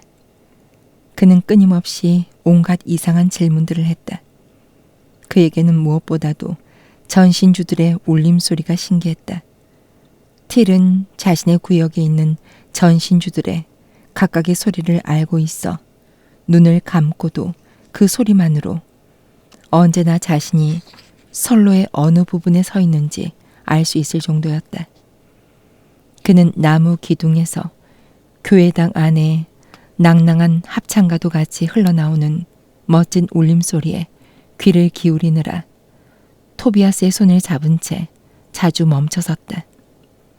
담당 구역의 남쪽 끝 전신주는 특별히 완벽하고 아름다운 화음을 띄었다.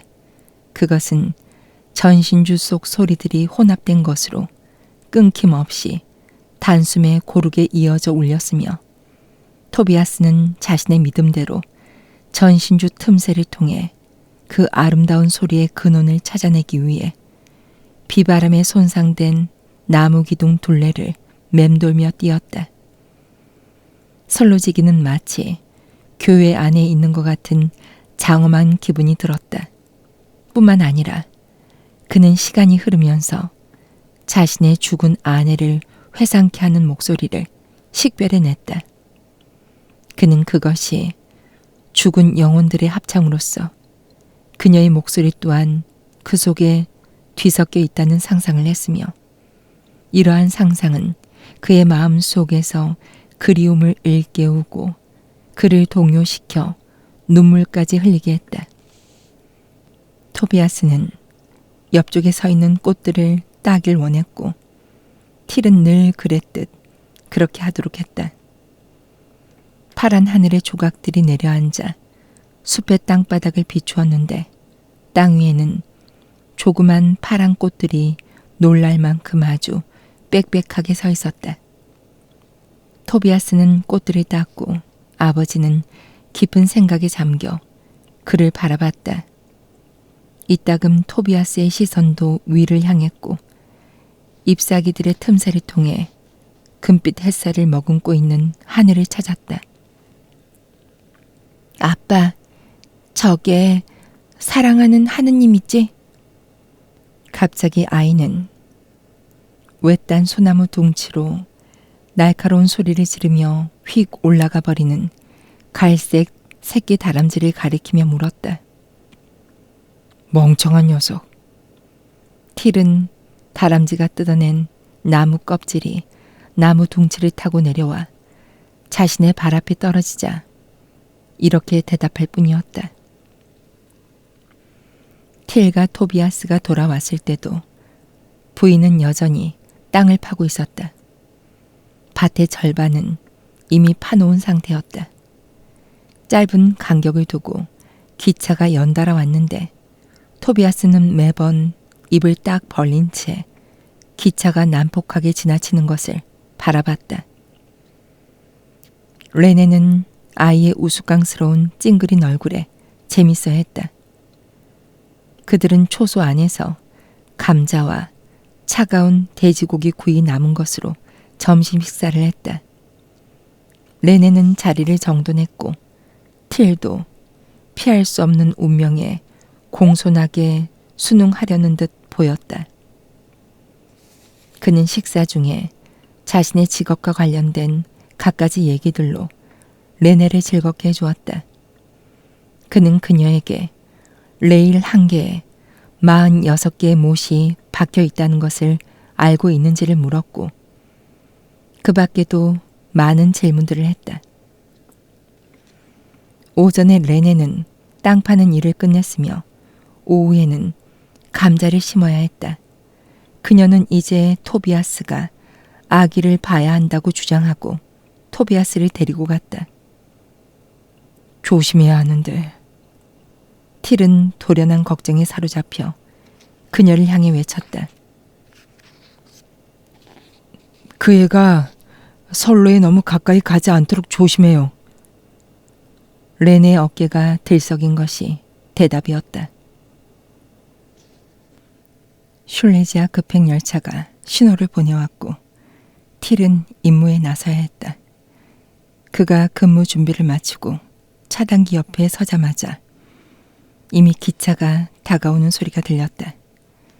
기차가 눈에 들어왔고 점점 더 가까이 다가왔으며 검은 기관실 연통으로부터 쉴 새 없이 급박하게 박동하며 증기가 뿜어나왔다. 하나, 둘, 세 개의 우윳빛 증기 줄기가 양초처럼 곱게 솟구쳐 올랐고 그런 다음 곧장 기관차의 기적 소리가 대기에 울려와 퍼졌다. 기적은 짧고 쩌렁쩌렁하고 위협적으로 연거푸 3번 울렸다.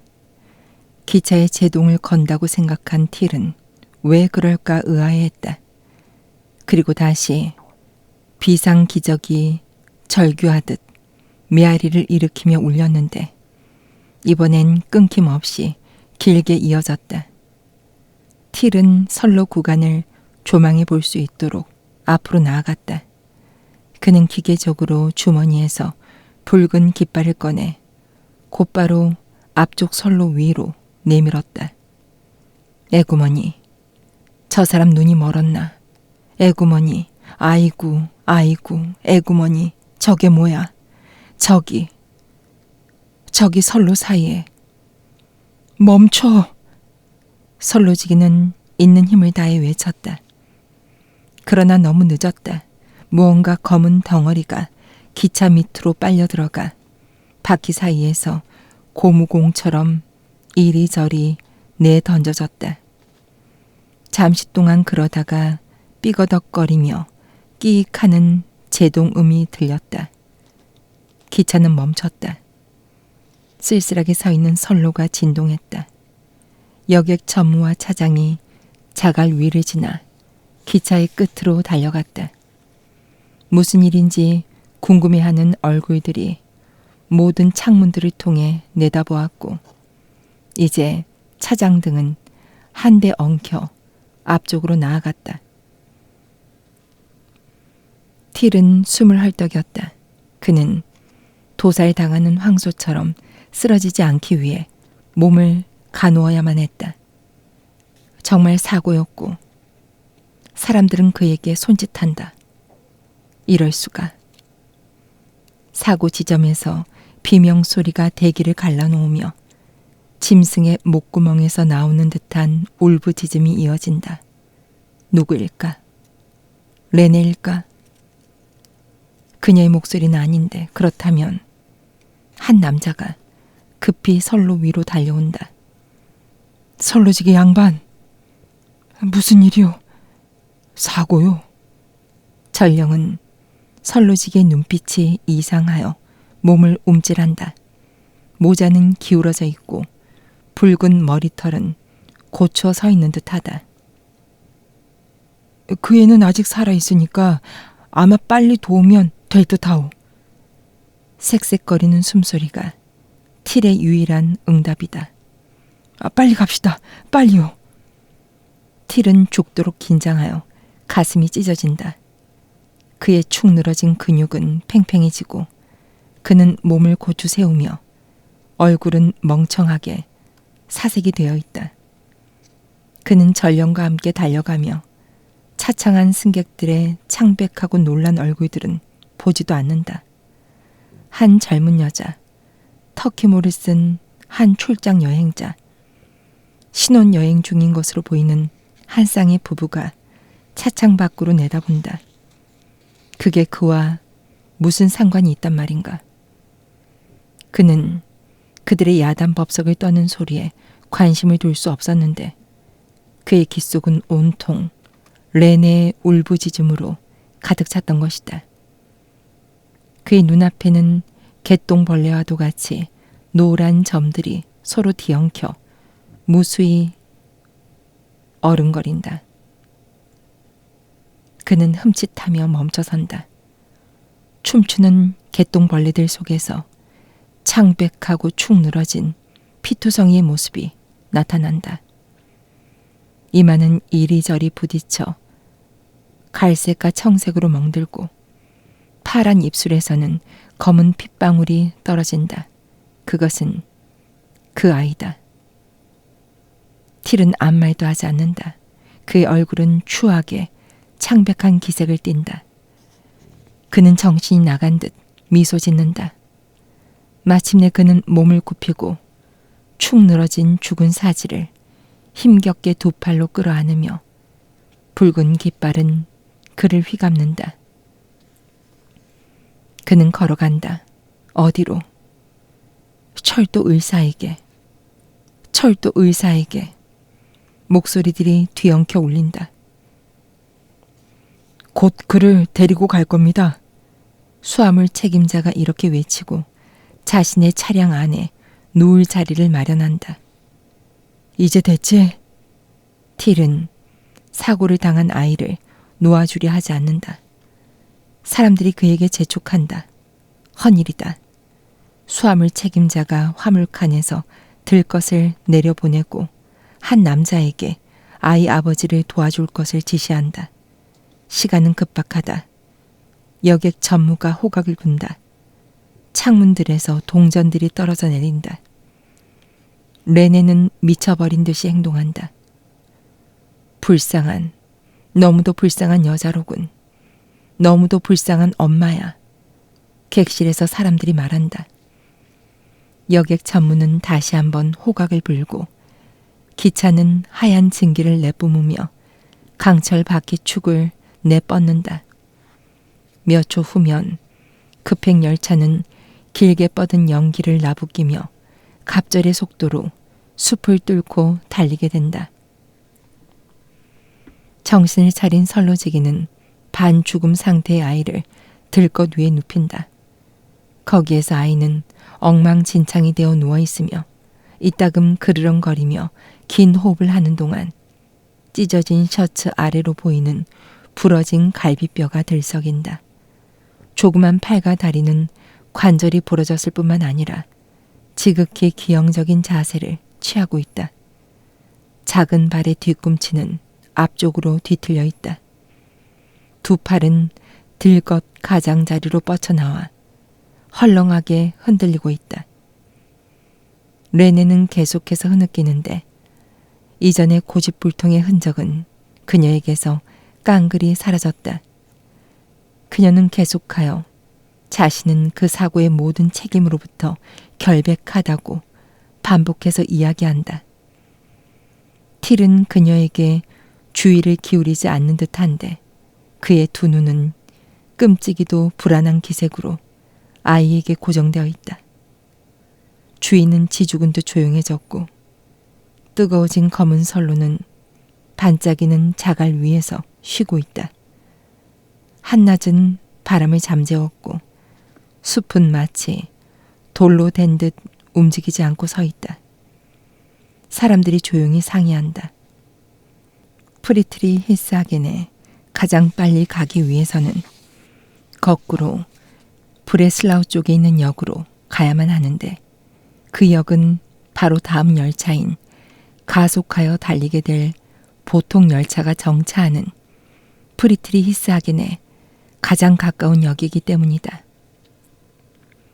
틸은 자신도 함께 갈 것인지 곰곰이 생각하는 듯하다. 당장 근무를 대신할 수 있는 사람이 아무도 없다.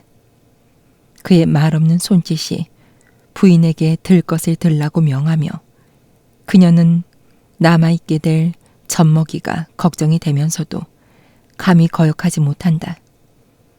그녀와 낯선 남자는 들 것을 옮긴다. 틸은 자신의 담당 구역 경계까지 기차를 따라간 다음 멈춰 서서 오랫동안 그것을 바라본다. 갑자기 그는 손바닥으로 이마를 치고 그 소리는 멀리 울려 퍼진다. 그는 잠에서 깨어나고 있다고 여기며 혼잣말을 한다. 헛되이. 어제와 같은 꿈일 거야. 그는 달린다기보다는 비틀거리면서 초소에 도착했다. 그는 초소 안에서 얼굴을 쳐박고 땅바닥에 쓰러졌다. 모자는 구석으로 굴러갔고 지극히도 소중하게 간수해온 시계는 주머니에서 떨어져 나와 유리가 깨졌다. 그는 마치 강철로 된 주먹이 자신의 목덜미를 너무나 단단히 움켜잡고 있는 것처럼 끙끙거리고 신음하면서 벗어나려고 했지만 움직일 수가 없었다. 그의 이마는 차가웠고 눈은 메말랐으며 목구멍은 불탔다. 신호 종소리가 그를 깨웠다. 반복하여 울리는 3번의 종소리에 영향을 받아 발작은 가라앉았다. 틸은 일어나서 근무에 임할 수 있었다. 그러나 그의 2발은 납덩이처럼 무거웠고 자신의 머리를 축으로 한 어마어마한 수레바퀴의 살과도 같이 선로가 그를 에워쌌다. 하지만 그는 적어도 얼마 동안 꼿꼿이 서 있을 수 있을 정도의 힘만은 있었다. 보통 열차가 다가왔다. 그 안에는 틀림없이 토비아스가 있을 것이다. 열차가 가까이 다가오면 다가올수록 환영들이 틸의 눈앞에서 흐릿해졌다. 마침내 그는 입에서 피를 흘리는 산산조각난 아이의 모습만을 떠올리게 되었다. 그러고는 밤이 되었다. 얼마쯤 후에 그는 제정신을 차렸다. 그는 자신이 차단기 바로 옆 뜨거운 모래밭에 누워있다는 것을 알았다. 그는 일어서서 옷에서 모래를 흔들어 털어내고 입속의 모래를 뱉었다. 그의 머리는 좀 더 맑아졌고 그는 좀 더 차분하게 생각할 수 있게 되었다. 초소 안에서 그는 즉시 바닥에 떨어진 시계를 주워 올려 책상 위에 올려놨다. 시계는 떨어졌는데도 멈춰서 있지 않았다. 그는 2시간 동안을 토비아스가 그 사이 어떻게 되었을지 상상하면서 시시각각을 헤아렸다. 지금 레네가 그 애를 데리고 도착했다. 지금 그녀는 의사 앞에 섰다. 의사는 아이를 관찰하고 만져보고 머리를 저었다. 매우 심각한 상태로군요. 하지만 혹시라도 알 수 없죠. 의사는 좀 더 자세히 진찰했다. 그러고 나서 그는 말했다. 끝났어요. 끝났다고. 슬로지기는 신음하듯 말하고는 벌떡 일어나서 빙빙 도는 눈으로 천장을 응시하고 들어올린 2 손을 자신도 모르게 움켜쥐면서 그 좁은 공간이 무너져 내릴 듯한 목소리로 외쳤다. 그 애는 반드시 살아야 해. 당신 말이야. 그 애는 반드시 살아야 해. 그리고 그는 다시 한번 작은 초소의 문을 발로 차 열어 젖히고는 걷는다기보다는 달려서 차단기 쪽으로 돌아갔는데 열린 문을 통해서는 붉은 저녁 노을이 방 안으로 밀려들었다. 그는 잠시 당황한 듯 차단기 앞에 서 있다가 갑자기 두 팔을 벌리고 철뚝 한가운데까지 걸어 들어갔는데 마치 보통 열차가 지나간 방향에서 오는 무언가를 저지하려는 듯 보였다. 그때 그의 크게 뜬 두 눈은 닥치는 대로 무분별한 행동을 할 듯한 인상을 풍겼다. 그는 뒷걸음질 치면서 알아들을 수 없는 말을 내뱉었다. 당신 듣고 있지? 멈춰. 당신 잘 들어. 멈춰. 그 애를 내놔. 그 애는 죽도록 두들겨 맞았어. 그래, 좋아. 난 그 여자를 역시 죽도록 두들겨 패주겠어. 당신 듣고 있어? 멈춰. 그 애를 내게 돌려줘. 무언가가 그의 옆을 지나쳐 가고 있는 듯 했는데 그것은 그가 몸을 돌려 그 무언가를 뒤쫓으려는 듯 반대 방향으로 나아갔기 때문이다. 당신 믿나? 그의 목소리는 어린아이의 그것과 같이 울먹였다. 믿나? 듣고 있어? 그 애를 돌려줘. 나는... 그는 누군가를 붙잡으려는 듯 허공을 더듬었다. 그 여편네. 그래. 이제 나도 그 여자를 두들겨 패줄 거야. 죽도록 마구 두들겨 패주겠어. 손도끼로. 당신 알지? 부엌용 손도끼. 난 그 부엌용 손도끼로 그 여자를 내려칠 거고 그럼 그 여자는 쓰러질 거야. 그래, 그 손도끼로. 부엌용 손도끼. 검은 피. 그의 입에서는 거품이 일었고 유리 같은 그의 눈알은 끝없이 움직였다. 부드러운 저녁 안개가 계속하여 살포시 숲 위로 퍼져나갔고 장밋빛으로 불타는 구름덩이가 서쪽 하늘 위에 걸려 있었다. 그는 100발쯤 보이지 않는 무언가를 뒤쫓아 가다가 겁을 먹은 듯 멈춰서서 끔찍하게 두려운 표정으로 간청하고 맹세하면서 두 팔을 뻗었다. 그는 다시 한번 먼 곳에 있는 그 보이지 않는 것을 찾아내려는 듯 눈을 곤두세우고 손을 가져다 댔다. 마침내 손은 내려왔고 얼굴의 긴장된 표정은 무뚝뚝한 표정으로 변했으며 그는 돌아서서 몸을 질질 끌며 왔던 길을 돌아갔다. 태양은 마지막 햇살을 숲 위에 쏟아붓고 나서 사라져버렸다. 소나무 둥치들은 그 위를 흑회색 곰팡이 덩이와 같이 내리누르고 있는 우둠지들 사이로 썩은 뼈처럼 뻗어 있었다. 딱따구리 한 마리에 나무 쪼는 소리가 정적을 꿰뚫었다. 늦은 저녁, 차가운 회청색 하늘 사이로 한 덩이의 장밋빛 구름이 흘러갔다. 바람결은 꽤 차가워 솔로지기를 추위에 떨게 했다. 그에게는 모든 것이 새로웠고 모든 것이 낯설었다. 그는 뭐가 뭔지, 자신이 어디를 걷고 있는지, 혹은 자신의 주변에 무엇이 있는지 알지 못했다. 그때 다람쥐 한 마리가 솔로를 휙 스쳐 건너갔고 틸은 깊은 생각에 잠겼다. 그는 왜 그런지도 모른 채 사랑하는 하느님을 생각하지 않을 수 없었다.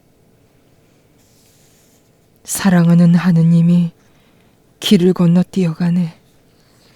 사랑하는 하느님이 길을 건너 뛰어가네. 그는 이 문장과 연관된 무언가를 떠올리려는 듯 여러 번 반복해서 말했다. 그는 말을 중단했고 내리 속에 한 줄기 빛이 흘러들었다. 하지만 이건 망상이야. 그는 모든 것을 잊고 이 새로운 적에게서 등을 돌렸다. 그는 생각을 정돈하려고 했으나 헛된 일이었다. 생각은 끊임없이 얽히고 휘어졌다. 그는 너무나도 엉뚱한 상상들을 하기 시작했고 자신의 무력함을 깨닫고는 온몸을 부르르 떨었다. 가까운 자작나무 숲에서 아이의 외침 소리가 들려왔다. 그것은 그가 미쳐가고 있다는 신호였다. 그는 거의 자신의 의지와는 반대로 그곳으로 서둘러 달려갈 수밖에 없었고 아무것도 돌보는 이 없이 울고 발버둥 치면서 객차 안에서 이불도 덮지 않고 누워있는 그 어린애를 발견했다. 그는 무슨 일을 할 생각이었나? 무엇이 그를 여기로 내몰았나? 온갖 감정과 생각의 소용돌이 치는 물결이 이 의문들을 삼켜버렸다.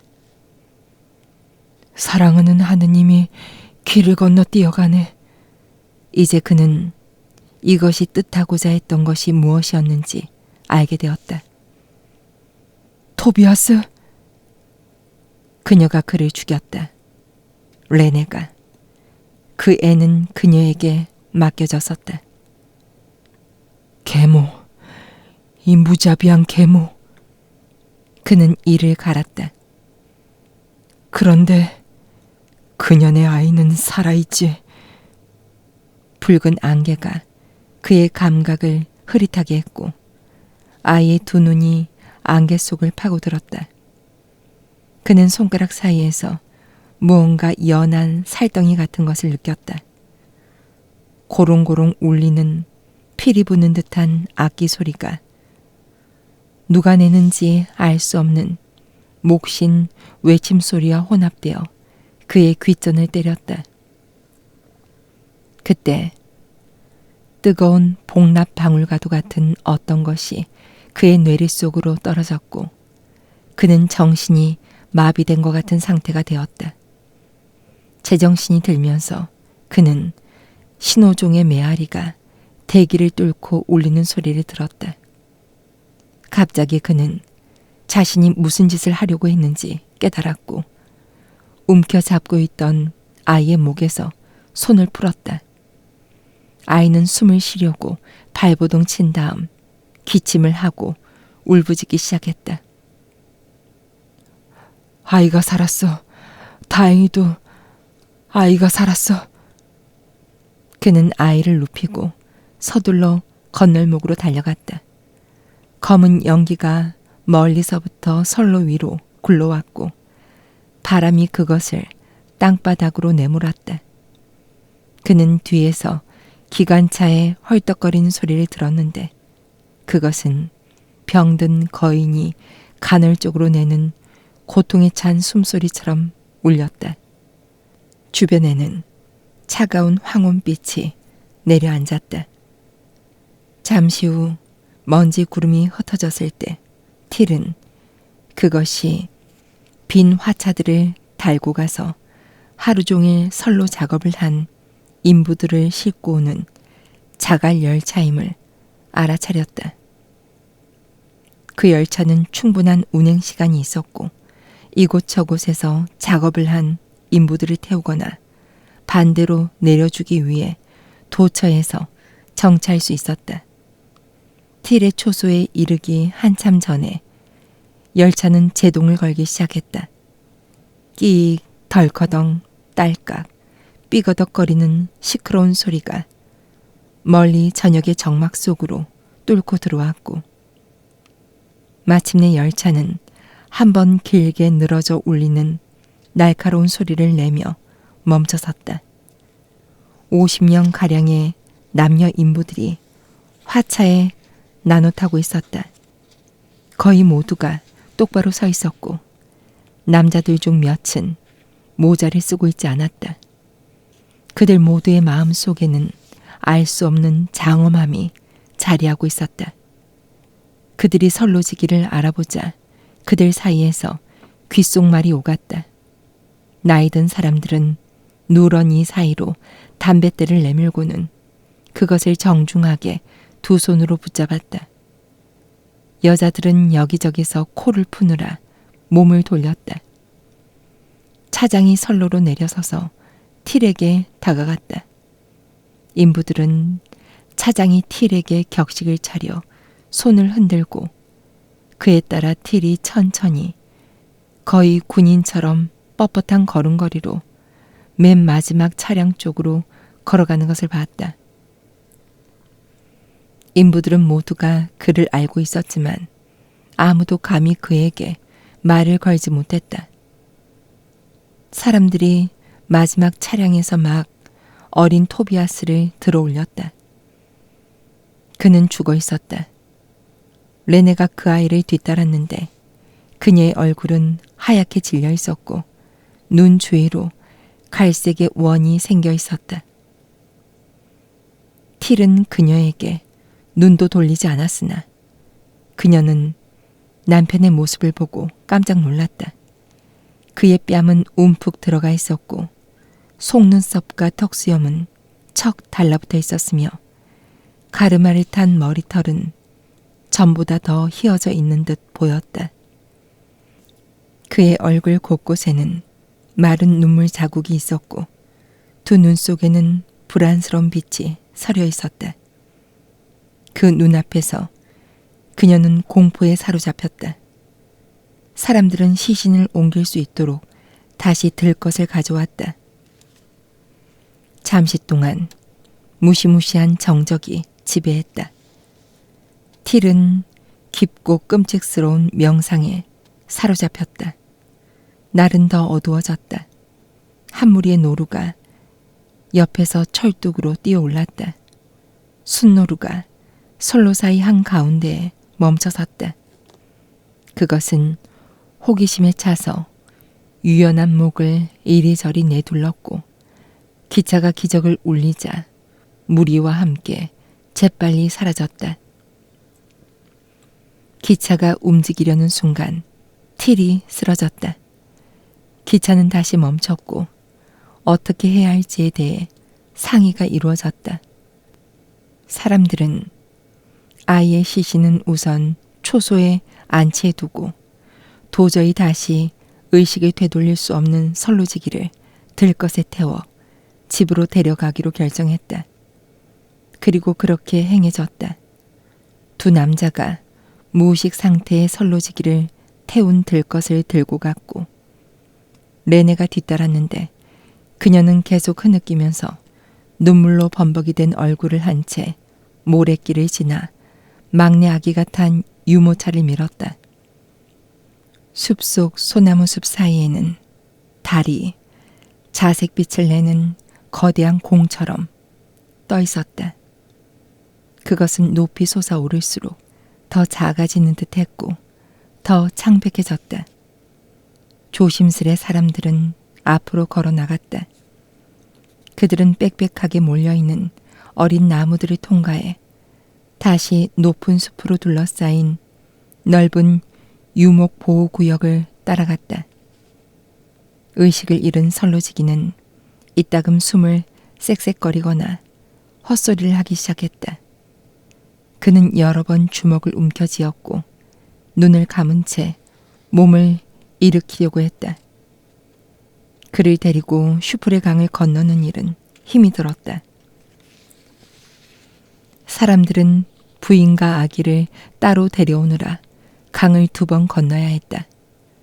사람들이 마을의 작은 언덕을 올랐을 때 몇 사람의 주민과 마주쳤는데 그들은 즉시 그 불행한 사고 소식을 마을에 퍼뜨렸다. 온 마을이 들고 일어났다. 레네는 아는 사람들 앞에서 다시 탄식을 터뜨렸다. 사람들은 좁은 언덕길을 힘겹게 올라 환자 틸을 집으로 옮겨 즉시 침대에 눕혔다.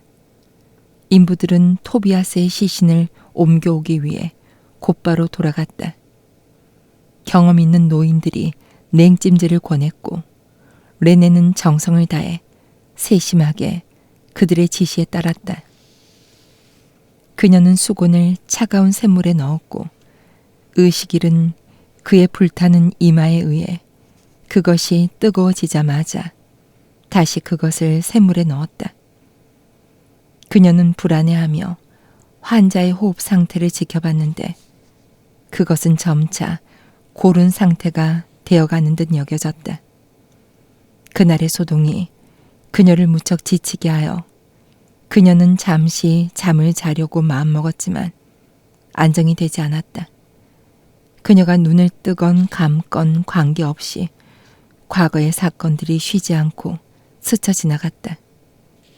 어린 아기는 잠이 들었고 그녀는 지금까지의 습관과는 반대로 아기에게 거의 관심을 두지 않았다. 그녀는 완전히 다른 여자가 되어버렸다. 지난날의 고집불통의 흔적은 어디에도 없었다.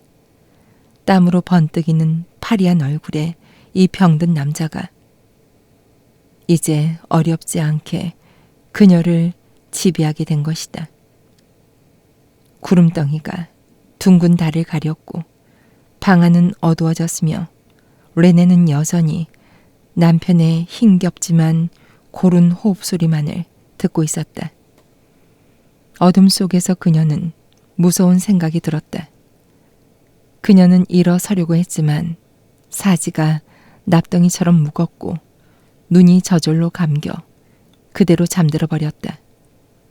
몇 시간이 흐른 후 사람들이 아이의 사체를 들고 돌아왔을 때 그들은 대문이 활짝 열려 있는 것을 봤다.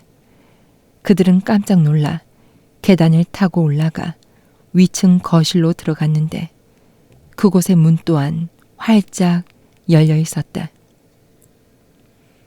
그들은 여러 차례 부인의 이름을 불렀지만 대답을 듣지 못했다.